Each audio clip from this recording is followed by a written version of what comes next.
Let's talk about what I call the fluency problem and how I think we can solve this fluency problem.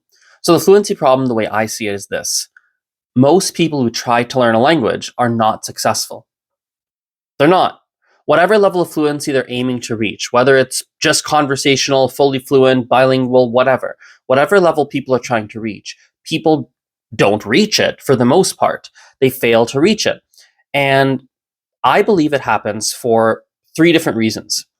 Well, actually, one different reason that breaks into three. The reason I think is that there aren't really any comprehensive fluency solutions, quote unquote. So, what does comprehensive mean? I think it's important to look into that. Comprehensive it does not just mean that it teaches all major language skills. It doesn't mean, oh, I went to my class and they taught me speaking and listening and reading and writing. No, that's not what I mean by comprehensive. In fact, just teaching, speaking, listening, reading, writing, that's just one piece of the equation. I think comprehensive, the word comprehensive, I think we can break it down into three separate components. One of them is you teach all your language skills, or at least the ones that the student cares about. Me, when I was learning Mandarin, initially I didn't care. I didn't care about learning to read or write. It wasn't a priority for me. I only cared about the speaking and the listening. So for me, initially, the only things I really wanted to learn were that. So part one is, are you teaching the skills that the student or the person, the learner, wants to actually learn? That's definitely step one, but it's only step one. Step two is the self-study piece. Most people aren't taking classes every day, right? They're not taking daily classes. They're taking class once a week, maybe twice a week.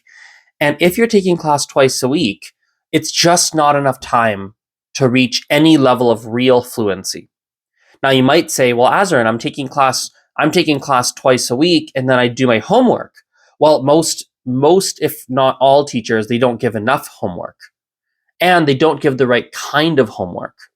They're giving you homework that helps you practice what you did in class, which is fine, but really the homework should be homework that helps you to learn and gives you instructions to learn on your own time. I go to the gym, for example, and I have a personal trainer.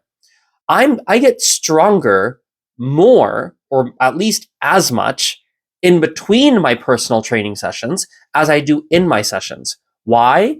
Because I get workouts that help me to progress outside of class, outside of my sessions. When teachers give homework, they don't do that. They give you homework to practice what was done in class, not learn new things. Furthermore, they don't give enough homework. You see, I'm not going to get too deep into the math of it today, but roughly speaking, if you're not practicing or studying or using a language every single day of the week, you're probably not, even most days of the week, let's say most days of the week even, you're probably most likely not on a pathway to really become fluent. Most likely not. Now, I get it. Some people, you have a busy life. You can't do it every week. You can't do it every day or most days. Fine. I get it. It just means that you're on a much slower track, and it really might take you like 5, 10, 15 years. It really might do that, right? Or maybe you're in a place where you just have to build up gradually, which is totally fine too. That's totally fine. Just a general rule of thumb is you want to be practicing or studying at least most days of the week. Let's say 4 or 5 days at a bare minimum. I prefer 7 really, but 4 to 5 is a good minimum. Now, so that's the second piece. It's the classes, good self-study. And lastly, I call them other factors that what would you call it? You would call it something like the cherry on top, let's say. The cherry on top. What is the cherry on top? We need the cherry on top. I know it sounds optional, but it's not optional. I'll demonstrate it through a story. In Calgary, where I live, my city, basically everyone, most people who try to learn how to drive a car succeed in learning to drive a car. They succeed. Why? Well, it's because the classes are good, if they take classes, or their parents know how to teach them.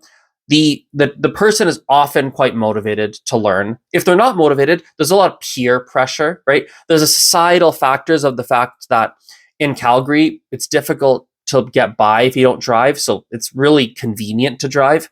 In other words, it goes beyond just the resources to learn. It's about the societal factors. It's about the other surrounding factors that make it that push you, that encourage you in the right direction, so that it would be it's like basically everyone does learn how to drive. Now for language, it's the same thing. It's not just about how you study or how you take your classes or the methods you're using. It's about the other factors. When I studied French and Spanish, I signed up for a degree at the university. Why? Well, I liked it for one, but also when it's a degree, now you're kind of locked in for 4 years. And it would be unreasonable to think someone does 3 hours of French and Spanish every day for 4 years and has Latino friends and has French friends and is using it outside of class and is doing homework, basically spending their waking hours in French and Spanish for the most part and not in English. It'd be unreasonable to think if someone did that for 4 years, they're not going to become fluent. So it's about creating an environment around you that makes it so that fluency, or at least a significant amount of progress, is highly probable. As highly probable. We can talk more about that in a different video, but that's a good place to wrap up today. Thanks for watching. Hope that was insightful, useful, helpful. If you have any questions, you're welcome to reach out. And yeah, have a nice day. See ya.